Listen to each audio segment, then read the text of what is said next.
입니다. 오늘 우리에게 주신 하나님의 말씀은 출애굽기 27장 1절로 8절까지의 말씀입니다. 출애굽기 27장 1절로 8절까지의 말씀을 교독하며 받도록 하겠습니다.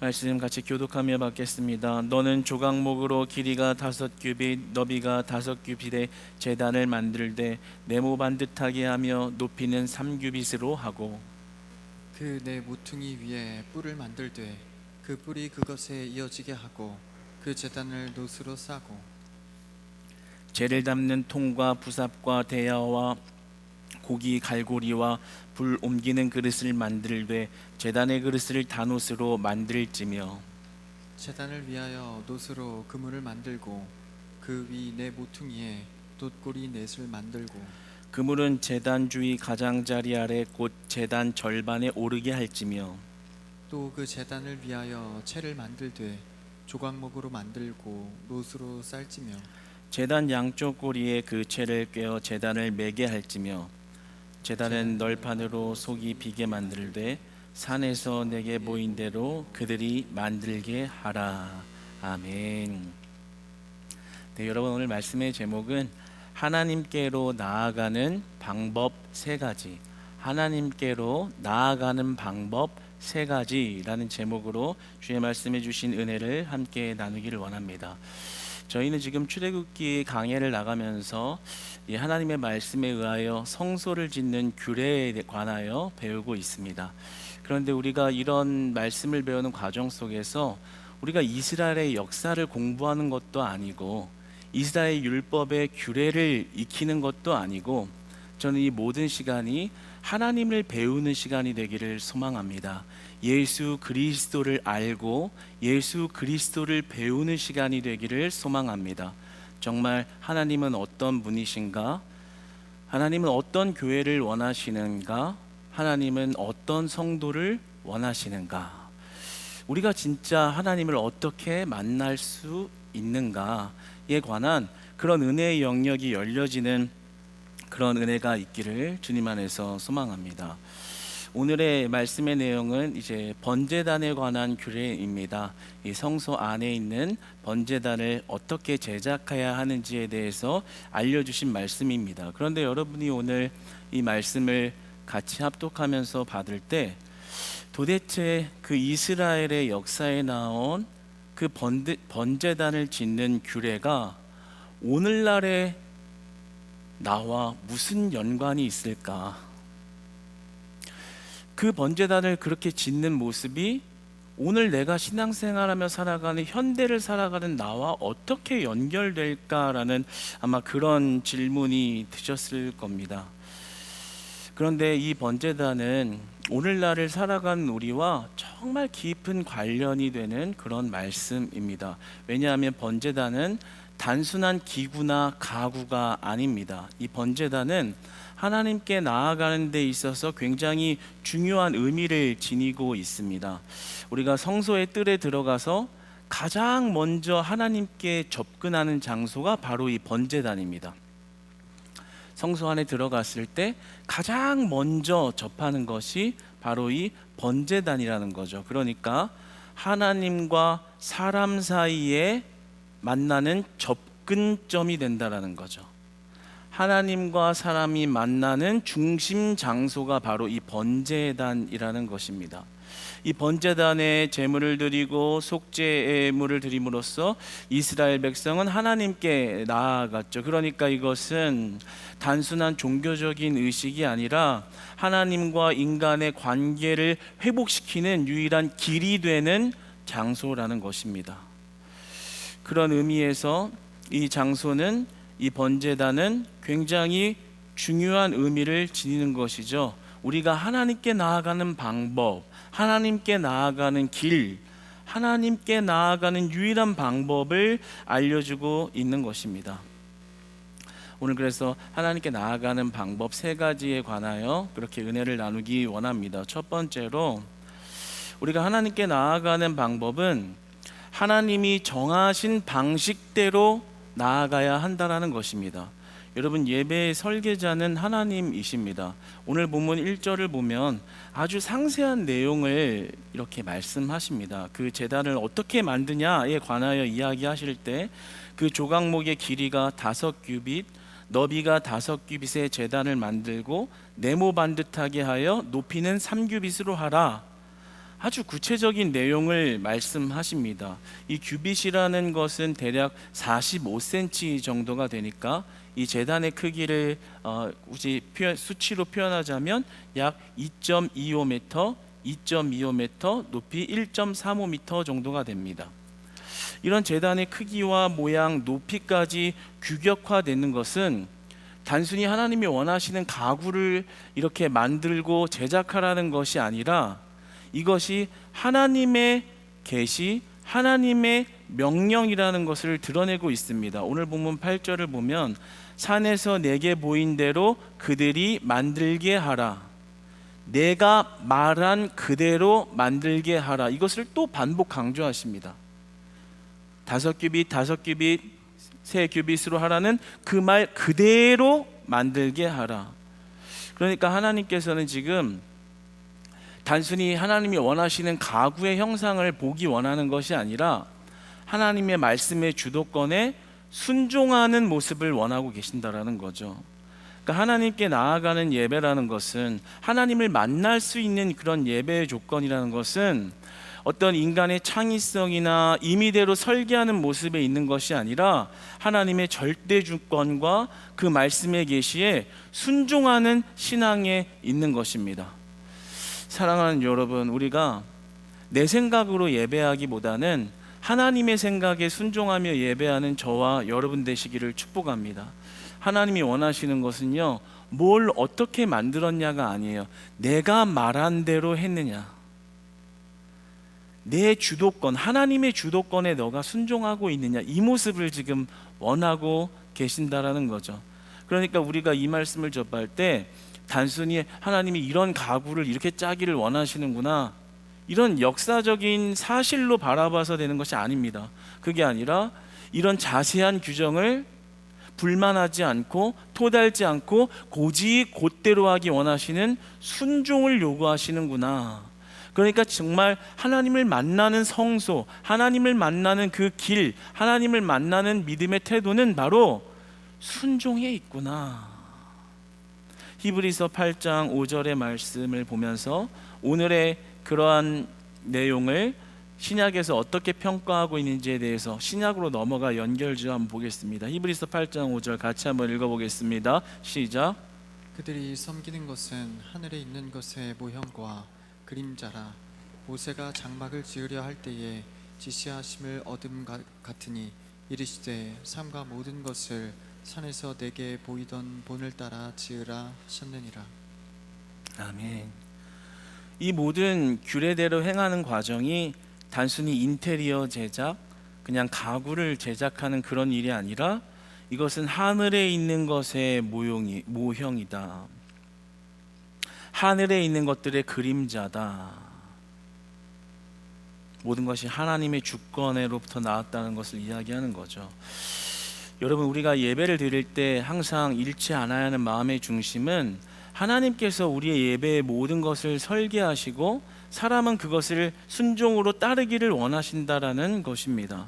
하나님이 임재하시는 예배, 하나님을 만나는 예배, 하나님이 원하시는 예배는 바로 하나님의 말씀 그대로 순종하는 것에 있다라는 것이죠. 그런데 우리가 자주 하는 실수가 무엇인가요? 오늘날을 살아가는 우리가 하는 실수가 뭐예요? 예배 가운데 내가 원하는 것을 실현시키고 싶어 합니다.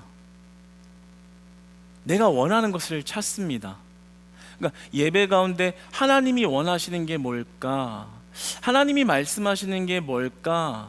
하나님은 어떤 분이신가에 집중하고 있는 게 아니라 이 예배가 내 신앙의 스타일과 맞는가? 내가 그동안 답습해왔던 교회의 분위기와 비슷한가? 내가 생각하는 거룩한 모습과 모양으로 예배하고 있는가? 그 주도권을 나로부터 시작하고 있는 실수를 범해요. 저는 그런 모습을 굉장히 많이 보았습니다. 신앙생활하면서 교회 안에 십자가가 크게 강단에 이렇게 보여지게 이만하게 있어야 된다, 없어야 된다. 내가 다니던 이전 교회는 있었는데 왜 여기에는 없냐? 한 20년 가까이 들은 것 같아요. 그게 그렇게 중요한가요? 굳이 따지자면 또 내용이 깊거든요. 다 이유가 있고 근거가 있는 거거든요. 그런데 그런 것들을 관철시키려고 한다는 거죠. 내가 원하는 모습. 마치 하나님께서 이 규빗대로 5규빗대로 3규빗대로 이렇게 짜라. 그런데 왜요? 나는 좀 더 큰 게 멋있는데, 더 커야 화려할 텐데, 그 주도권을 자꾸만 내가 가지고 오려고 한다는 거예요. 목사님이면 더 거룩하려면 가운을 입는 게 좋은데, 성가대가 있는 게 좋은데, 성가대는 한쪽 자리에만 있는 게 좋은데. 지금 하나님이 성소를 어떻게 만들어 가시나요? 그 모세라는 리더자를 통해서 그 성소를 짓는 방법을 제시하시고, 그곳에서 하나님의 말씀을 받아 순종으로 하나님이 원하시는 성소를 만들고, 그 성소가 앞으로 그 이스라엘과 그 민족과 그 자녀들을 변화시키게끔 이끌어 가시는 거죠. 우리가 항상 기억해야 하는 것은 이 교회와 이 예배를 이끌어 가시는 것이 바로 하나님의 주도권에 있다라는 것을 보고 믿는 것입니다. 만약에 이렇게 한번 생각해 보겠습니다. 성소를 짓는데 이곳저곳 사람들이 여기는 이렇게 놓는 게 멋있어, 여기는 이 번제단에다가 천조각을 붙이는 게 멋있어, 여기다가 이런 모양도 갖다 놓는 게 멋있어, 이런 식으로 중구난방으로 자기들이 자기 주도권을 가지고 성소를 만들면 어떻게 됐을까요? 엉망이 됐겠죠.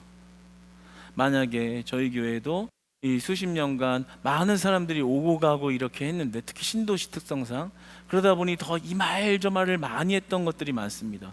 그런데 이 사람 말 듣고 저거 고치고, 이 사람들 맞고 저거 고치고, 이 사람들 말 듣고 저거 고치고 했으면 이 모양이 어떻게 됐을까요? 중구난방이 되는 거예요. 엉망진창이 되는 겁니다. 그런데 오늘 하나님이 정말 하나님이 원하시는 성소의 모습, 내가 인간과 하나님의 관계를 이 막혀있는 담을 만나주신 어떤 그런 접촉점을 어떤 관계 속에서 만들어주기를 원하시는가 한다면, 바로 순종을 통해서, 하나님의 말씀에 철저한 순종을 통해서 만들어주시겠다라고 말씀하는 겁니다. 그렇다면 우리의 신앙에 있어서 우리가 집중해야 하는 것은 무엇일까요? 하나님이 뭐라 말씀하시는가입니다. 내 생각이 아니라 하나님이 뭐라고 말씀하시는가. 사랑하는 여러분, 여러분이 하나님 앞에 예배드리고, 그리고 정말 하나님을 만나기를 원하고, 하나님께 인도함을 받고 하나님의 임재 가운데 살아가기 원한다면, 정말 여러분의 생각이 깨지는 은혜가 있기를 소망합니다. 여러분의 지식이 깨지는 은혜가 있기를 소망하고요, 여러분이 그동안 배웠던 신앙의 정통이 다 깨져나가기를 원합니다. 그리고 여러분이 집중해야 되는 거 딱 한 가지만 붙들고 신앙생활을 했으면 좋겠습니다. 오늘 하나님이 우리에게, 오늘 하나님이 나에게 뭐라고 말씀하시는가, 거기에 귀를 기울여야 돼요. 사랑하는 여러분, 여러분의 그 믿음의 귀가 다 열려질 줄로 믿습니다. 그러면서 그 말씀에 순종하기 시작하면, 그때 하나님이 그때부터 일하기 시작합니다. 여러분 정말 철저하게 5규빗 하라고 했으면 딱 그렇게 순종하고, 3규빗 하라고 했으면 딱 그렇게 3규빗을 제작하는 순종을 하기 시작하면, 고지고대로의 순종을 하기 시작하면 그때 하나님의 역사가 일어난다고요. 그러니까 내가 왜 하나님의 임재를 못 느낄까? 왜 맨날 이렇게 예배를 많이 나오는데 하나님은 내 삶을 그냥 그대로 두는 것 같지? 라고 한다면, 여러분의 오늘 말씀에 비추어서 이런 질문을 스스로에게 던져봐야 합니다. 무슨 질문이요? 나는 하나님 말씀 그대로 순종하며 살고 있는가? 정말 이렇게 하신 말씀 고지고대로 생명 걸고 그대로 하려고 순종하고 있는가?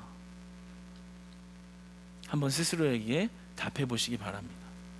오늘 말씀을 보면 그런 철저한 순종 가운데 하나님의 임재와 역사, 하나님이 만나주신 일이 일어난다는 것을 말씀으로 알 수 있는 것입니다. 마찬가지입니다. 우리 교회 안에서 그런 역사를 많이 보게 됩니다. 평신도 사역팀에서도요, 하나님의 방법에 순종했을 때 하나님이 강하게 일하시고, 하나님이 함께 하시는 것을 알게 되는 겁니다. 우리 3분 브릿지도 있잖아요. 처음에 할 때는 벌써 이제 1년이 다 돼가는데 하반기를 향해서 처음 할 때는 어땠냐면 이거 어떻게 해요? 이거 하면 정말 될까요? 흔들리기도 했어요. 의심도 하고 갈팡질팡하기도 했습니다. 그런데 그 말씀에 고지고대로 순종하면서 해나가기 시작하니까 제가 3분 브릿지 이렇게 전도한 이런 명단들과 이런 거 치러보면요, 웬만한 개척교회 이상으로 영접을 시켰어요. 훨씬 더 많이. 놀라운 하나님의 일이 일어나는 거죠. 우리는 하나님이 하시고자 하는 일에 순종했는데 그 열매와 결과는 하나님이 하시는구나. 어떻게 내가 누구를 전도해서 누구를 예수님 앞에 인도하겠어요? 우리의 그럴 능력이 어디 있어요? 그러나 순종이 능력이 되는 것입니다. 여러분이 속한 많은 팀 평신도 사역을 하고 계신 분들은 더 마찬가지인 것입니다. 여러분이 속한 팀에서 여러분 눈에 마음에 안 드는 것들이 많을 거예요.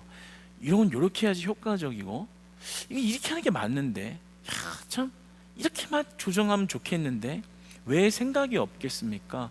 그러나 그런 나의 생각을 내가 마음 먹거나 말하기 이전에 한번 생각해 봐야 하는 것은 하나님이 뭐라고 말씀하고 계시는가, 그런 부분을 생각해 볼 수 있는 믿음의 안목과 신앙의 성숙이 일어났으면 하는 마음이 드는 것입니다. 하나님이 왜 그 리더자를 세워서 이런 말씀을 하고 계시는가? 하나님이 여기서 어떤 순종으로 내가 임하기를 원하시는가? 생각은 많죠. 시험도 들죠. 갈등도 되죠. 고민도 되죠. 그러나 하나님이 원하시는 말씀에 순종한다면 그 고민을 해결하시는 것도 하나님이시고, 그런 갈등을 잠재우시는 것도 하나님인 것입니다. 하나님이 5규빗, 3규빗 대로라 하면서 부연 설명 안 하시잖아요. 그런데 그저 순종하기를 원하시는 거. 왜 5규빗으로 해야 되나요? 왜 3규빗으로 해야 돼요? 제가 볼 때는 조금 안 맞는데 원하시지 않아요. 5규빗이라고 했으면 5규빗대로 부연 설명이 없는 거예요. 설득이 아니라는 거죠. 8절에 뭐라고요? 내가 명한 그대로 행하게 하라. 하나님이 원하시는 것은 순종이고, 순종하는 그 믿음의 태도에서 하나님을 만나고 하나님의 역사를 경험할 수 있다는 것을 이 과정을 통해서 보여주시는 것입니다. 하나님에게 중요한 것은 규격의 내용보다도 그 말씀에 순종하고 있느냐를 보시는 거죠. 사랑하는 여러분, 저와 여러분, 우리 하나님의 말씀에 순종하는 순종의 자녀들 되기를 소망합니다. 하나님 말씀하면 순종하며 살아갑시다. 우리 옆에 분들에게 한번 인사하겠습니다. 한번 말하겠습니다. 우리 하나님 말씀에 순종합시다. 여러분, 순종하되 특별히 철저하게 순종하셔서 그 순종을 절대로 외면하지 않으시는 그 하나님의 은혜를 여러분의 순종의 자리에서 날마다 경험하시기를 축복합니다. 하나님을 만나는 방법 두 번째는, 하나님께 나아갈 수 있는 속죄는 오직 예수님을 통해서만 가능하다는 겁니다. 사실 제일 중요한 내용이겠죠. 오늘 본문 2절의 말씀을 같이 한번 읽어보도록 하겠습니다. 오늘 본문 2절입니다. 시작. 그 내 모퉁이 위에 뿔을 만들되 그 뿔이 그것에 이어지게 하고 그 제단을 노수로 싸고. 이 번제단의 모습을 보면서 이 속뜻으로 가지고 있는 의미가 있습니다. 여기서 뿔과 놋이 상징하고 있는 것이 있는데, 이 뿔은 힘과 권위를 상징하고 있기 때문에 하나님의 심판과 구원의 표징이 됩니다. 그리고 이 놋은 이렇게 달구어져도 변형되지가 않죠. 그러니까 죄를 태워 정결하게 하는, 심판을 견뎌내게 하는 도구를 상징합니다. 그러니까 이 뿔과 놋은 심판과 구원을 상징하고 있는 것이죠. 그런데 이것을, 이 속죄의 원리를 히브리서 9장 22절 신약에서는 이렇게 말합니다. 피 흘림이 없은즉 사함이 없느니라. 그러니까 이 구약의 번제단은 짐승의 피로 속죄를 했다면, 신약은 바로 예수 그리스도의 십자가의 피값으로 번제단을 완성시켰다라고 말씀하고 있는 것입니다. 그러니까 우리가 하나님께 나아갈 수 있는 그 힘, 하나님께 나아갈 수 있는 이유는 바로 오직 예수 그리스도의 십자가 은혜밖에 없다라는 것입니다. 그렇다면 여러분, 우리가 하나님 앞에 날마다 나아갈 때 어떤 은혜가 흘러야 할까요? 항상 내가 죽어야 하는데 나 대신에 예수님이 죽었다는 그 사실에 은혜가 흘러야 하는 것입니다. 나 같은 죄인을 살리신 은혜. 그런데 우리가 예수님이 십자가 달려 돌아가셨다는 그 사실을 굉장히 경직된 교리로서 이해하고 있는 경우가 많습니다. 그러니까 은혜가 안 되는 거예요. 알고 있는 내용, 그러나 매일매일 나에게 감동과 은혜로는 다가오지 않는 겁니다. 그러니까 내 힘으로 사는 거죠. 내 힘으로 하나님 앞에 나아가는 거죠. 거기에는 은혜가 없어요. 그런데 오늘 뭐라고 말씀하세요? 내가 죽었어야 되는데, 내가 죽어야 될 죄의 문제를 그분이 피를 흘려 대신 죽으셔서 속죄의 원리, 대속의 원리를 완성시키셨다. 그러니까 이것은 우리가 신앙의 타성에 젖어서 그냥 딱딱한 교리로 있는 것이 문제지, 이 놀라운 기적과 은혜는 사실 우리에게 매일매일 우리 죽어가는 우리를 살리신 기적과도 같은 은혜인 것입니다. 여러분, 이 잠들어 있는 여러분의 신앙의 영적 세포들, 타성에 젖어 있는 여러분의 그런 신앙의 세포들이 오늘 말씀으로 다 깨어나는 은혜의 있기를 소망합니다. 다 영적 세포가 깨어나기를 소망합니다. 이게 열려야 되는 거예요. 아, 나는 사실 이 죄 때문에 온전히 살아갈 수 없는 자지. 오늘도 얼마나 많이 무너졌는가. 그런데 그 은혜가 나를 살렸지. 그 은혜 아니면 내가 이 주의 예배당의 성소에 나올 수도 없는데, 예수님이 그 속죄를 대신하셔서 내가 이렇게 예배에 나올 수 있는 거지. 이 비를 뚫고 나올 수 있는 내 의지가, 내 발이 나를 이곳에 이끈 게 아니라 나 대신 죽으신 그리스도의 은혜가 나를 이곳에 있게 했지. 얼마나 큰 감동과 은혜가 흘러야 하나요? 여러분, 이 은혜로 예배하시고, 이 은혜로 봉사하시고, 이 은혜로 헌신할 수 있는 여러분들이 되시기를 소망합니다. 이 회복이 일어나야 합니다. 여러분, 절대로 여러분의 힘으로 예배해서는 안 됩니다. 여러분의 힘으로 봉사해서는 안 됩니다. 메말라요. 봉사하면서 왜 불만하고 있는 줄 아세요? 하나님 앞에 헌신하면서 왜 기쁨이 없는 줄 아세요? 이 은혜가 흐르지 않기 때문이에요. 죽어야 하는 자가 나 대신에 다른 이가 죽어서 건짐을 받아 이 자리에 있다는 게 그런 무감각한 거예요. 은혜로 안 느껴지는 거예요. 알아, 교리로 알지. 근데 뭐 지금 나와 어떤 연결이 되는데 영적 감각이 다 죽어 있는 거예요. 여러분, 그런 분들은 정말 신앙의 신호등에 빨간불이 들어왔다는 사실을 빠르게 인지해야 합니다. 그리고 그런 분들은 봉사나 헌신하기에 앞서서 먼저 주의 제단 앞에 나와야 돼요. 무릎 꿇고 주님 앞에 기도해야 되는 것은, 하나님, 내 안에 왜 예수 그리스도의 대속의 은혜가 흐르지 않나요? 주님, 나 메마를 대로 메말랐나 봐요. 내 신앙 지금 큰일 났습니다. 하나도 은혜가 없어요. 하나도 기쁘지도 않고요, 감각도 없고요. 주님이 나를 위해서 대신 죽으셨다는 게 얼마나 큰 기쁨인지 별로 느껴지지가 않아요. 하나님, 나 어떻게 하죠? 여러분, 그 문제를 가지고 하나님 앞에 씨름해야 되는 겁니다. 어떻게 하면 내가 주어진 일을 해낼까? 그래도 내 달란트로 이 정도 했으면 나 괜찮은 사람이지. 아니요. 하나님 별로 관심이 없으십니다. 정말 그리스도의 은혜가 나를 살렸다라는 그 감동과 그 감사로 주님 앞에 나오기를 원하시고, 그러한 자들을 진짜로 만나주시는 겁니다. 주의 보좌로 나아갈 수 있는 그 믿음의 힘은 우리 예수 그리스도 보혈의 공로에만 있는 것입니다. 내 공로가 아닌 거예요. 내 힘으로 하는 거 하나도 안 받으십니다. 그런데 그리스도의 보혈의 공로 의지하여 나아온 자들의 것은 작은 것도 받으시고 큰 것도 받으시고 모자란 것도 귀하다고 말씀하여 주시면 하나님이 그 모자란 것을 채워가시는 겁니다. 사랑하는 여러분, 우리가 그리스도의 은혜가 날마다 흐르는 자들이 되기를 소망합니다. 이 기적이에요. 이 기적. 그 기적을 선물로 받은 거라고요. 여러분에게 누군가 로또를 맨날 준다라고 생각해 보세요. 그래서 거지 같은 인생을 벗어날 수 있게 해줬다고 생각해 보세요.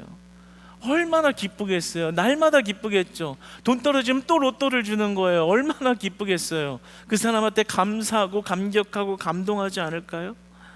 그거보다 더 큰 은혜를 주셨는데 왜 우리는 날마다 이 그리스도의 은혜 없이 무감각하게 주님 앞에 예배하고 무감각하게 봉사하고 무감각하게 헌신하는지 모릅니다. 그러나 여러분이 혹시나 이런 은혜가 나 같은 죄인 살리신 은혜, 놀라와 라는 은혜가 여러분 죽어 있다면 정말 여러분 신앙에 빨간불이 들어왔다는 사실을 기억하시고 그 메말라 있는 심령을 회복시키실 성령의 은혜를 먼저 구하시기를 축복합니다. 그런 자들은 기도의 자리에 빨리 나와야 돼요. 예배의 자리로 빨리 나와서 무릎 꿇어야 돼요. 하나님, 나 같은 죄인 살리신 은혜 회복시켜 주세요. 그 첫사랑도 회복시켜 주세요. 내 안에 은혜가 흐르면 사실 이거 아무것도 아닌데 내 안에 은혜가 없어서 내가 이 모양 이 꼴입니다. 큰일 났습니다. 하나님, 내 심령을 회복시켜 주셔서 내가 이제 하나님 따라가는 그 길이 기쁘고 감사하고 모든 것 하나하나가 기적으로 느껴지도록 주님 회복시켜 주시옵소서. 여러분, 그 자리를 먼저 찾으시기를 축복합니다.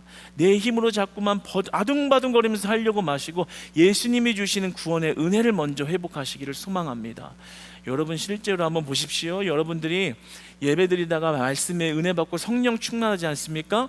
불평이 떠나갑니다. 원망이 떠나가고요, 걱정이 떠나가고요, 하나님 말씀하시면 그저 순종해서 해보고 싶은 불같은 마음이 풀릴 듯이 일어납니다. 그런데 왜 우리가 하나님 따라가는 게 지치고 힘듭니까? 교회에서 뭔가 지원을 많이 안 해줘서, 옆 사람이나 힘들게 해줘서 그게 전부인 것 같지만 오늘 말씀에 깊이 있게 들어가 보면 내 심령에 진짜 사실은 이곳에 앉을 수 없는 자가 그리스도가 죽으셔서 내가 여기에 앉아있다는 은혜가 흐르지 않고 있는 거예요. 여러분들 요즘같이 남들과의 관계에 있어서 누가 조금만 잘해주면은 그게 미안해가지고 더 주거나 그만큼은 해주려고 하는 그런 관계들을 많이 갖지 않습니까? 우리가 예수님이 나에게 어떤 은혜를 얼마큼 주셨는지를 생각해 보십시오. 여러분, 그 감각이 일어나면 여러분들 안에 억지 순종이 사라지는 것이고요, 억지 봉사가 사라지는 것이고요, 억지 헌신이 사라지는 것이고요, 주님 따라 사는 게 너무 어렵다라고 생각했던 그 마음이 가벼워지기 시작할 줄로 믿습니다. 사랑하는 여러분, 우리 예수 그리스도의 그 은혜를 회복시켜 주시는 성령의 은혜를 사모하시기를 축복합니다. 오직 그리스도의 은혜만 우리를 살리시고, 오직 그리스도의 은혜만 우리를 감동하게 하시고, 오직 그리스도의 은혜만 우리를 하나님 앞에 생동력 있게 살아가게 하는 것입니다. 여러분, 그리스도의 은혜로만 하나님을 만날 수 있다는 사실을 기억하셔서 여러분의 예배 현장에 그 은혜로 날마다 예배하고, 그 은혜로 봉사하고, 그 은혜로 교제하고, 그 은혜로 섬기고 나눌 줄 아는 우리가 되기를 소망합니다. 하나님을 만나는 방법 세 번째입니다.